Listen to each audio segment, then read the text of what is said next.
महाकुंभ के दौरान सुर्खियों में आई पूर्व मॉडल और social media influencer Harsha Richharia ने अब सांसारिक जीवन त्याग कर संन्यास ग्रहण कर लिया है। रविवार को उज्जैन स्थित मौनी तीर्थ आश्रम में वैदिक परंपराओं के अनुसार उनका संन्यास संस्कार संपन्न हुआ। ये दीक्षा पंचायती निरंजनी अखाड़ा के पीठाधीश्वर महामंडलेश्वर स्वामी सुमनानंद गिरी महाराज के सानिध्य में विधि विधान के साथ कराई गई।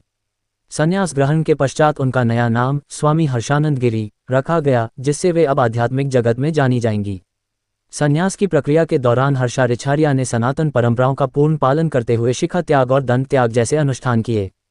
इसके साथ ही उन्होंने तर्पण, पिंडदान और श्राद्ध जैसे महत्वपूर्ण धार्मिक कर्मकांड संपन्न किए, जो संन्यास लेने से पूर्व अपने पूर्व जीवन से पूर्ण विरक्ति और त्याग का प्रतीक माने जाते हैं।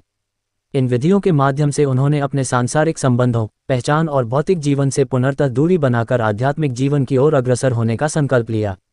मौनी तीर्थ आश्रम में आयोजित इस दीक्षा समारोह में संत समाज, आश्रम के श्रद्धालु और उनके अनुयायियों की बड़ी संख्या उपस्थित रही।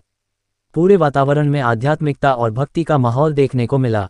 वैदिक मंत्रोच्चार और धार्मिक अनुष्ठानों के बीच ये संन्यास दीक्षा संपन्न हुई, जिसने उपस्थित जनसमूह को भावविभोर कर दिया। दीक्षा के पश्चात स्वामी सुमनानंद गिरी महाराज ने उन्हें हर्षानंद गिरी नाम प्रदान करते हुए आशीर्वाद दिया और उनके उज्ज्वल आध्यात्मिक जीवन की कामना की। वहीं हर्षानंद गिरी ने मीडिया से बातचीत में कहा कि यह उनके जीवन का एक नया अध्याय है।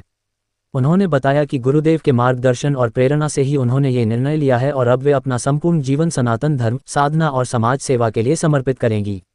उन्होंने आगे कहा कि उनका लक्ष्य समाज के कल्याण, धर्म प्रचार और मानव सेवा के कार्यों में सक्रिय भूमिका निभाना रहेगा। इस प्रकार हर्षा रिछारिया का ये परिवर्तन सांसारिक जीवन से आध्यात्मिक पथ की ओर एक महत्वपूर्ण कदम माना जा रहा है, जो उनके अनुयायियों और समाज के लिए प्रेरणा स्रोत बन सकता है। मैं आज जब अपना पिंडदान कर रही थी, तब मैं सोच रही थी कि इस कार्य के लिए बहुत हिम्मत चाहिए। जीते जी अपना पिंडदान करना, सबको पीछे छोड़ना और एक नए जीवन की शुरुआत करना, ये कोई साधारण काम नहीं होता है। तो एक नए दिशा की ओर जब हमने कदम आगे बढ़ाए हैं, तो ये आने वाले समय में बहुत हमने योजनाएँ बनाई हैं। मैंने बहुत सारी योजनाएँ सोच रखी हैं, किस तरह हम धर्म को ऊपर लेके जा सकते हैं, समाज के हित में कार्य कर सकते हैं, युवाओं के हित में कार्य कर सकते हैं, तो उस सब में हम कार्य करेंगे। आगे जाके क्या आपकी रूपरेखा रहेगी अगर आप इसमें आगे बढ़ेंगे? अगर जैसा तो शब्द ही नहीं बचा, अब तो इसी में आगे बढ़ना है। तो आगे जाके मैं अभी तक क्या हो रहा था ना कि हर्षा रिछारिया किसी अखाड़े से जुड़ी है, लेकिन अब हर्षा नंदगिरी किसी से जुड़ी नहीं है, सिर्फ मेरे एक गुरु हैं और मैं हूँ और उनके मार्गदर्शन में, उनके सानिध्य में आगे धर्म परिवर्तन को लेके, लव जिहाद को लेके, नशा मुक्ति को लेके, लेट नाइट कल्चर को लेके, रेप के खिलाफ, इन सब चीज़ों पे हम धीरे-धीरे काम शुरू करेंगे।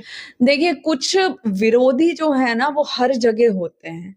आप कुछ भी करेंगे, मैं अगर वापस एंकरिंग एक्टिंग में जाती, तो भी विरोध होता। मैं अगर कुछ नहीं करती तो कहते हैं अरे ये कुछ नहीं कर रही है, तो भी विरोध होता। आज मैं धर्म के लिए आगे बढ़ूँगी तो भी विरोध होगा। विरोध तो मुझे लगता है आगे बढ़ने का एक हिस्सा ही है।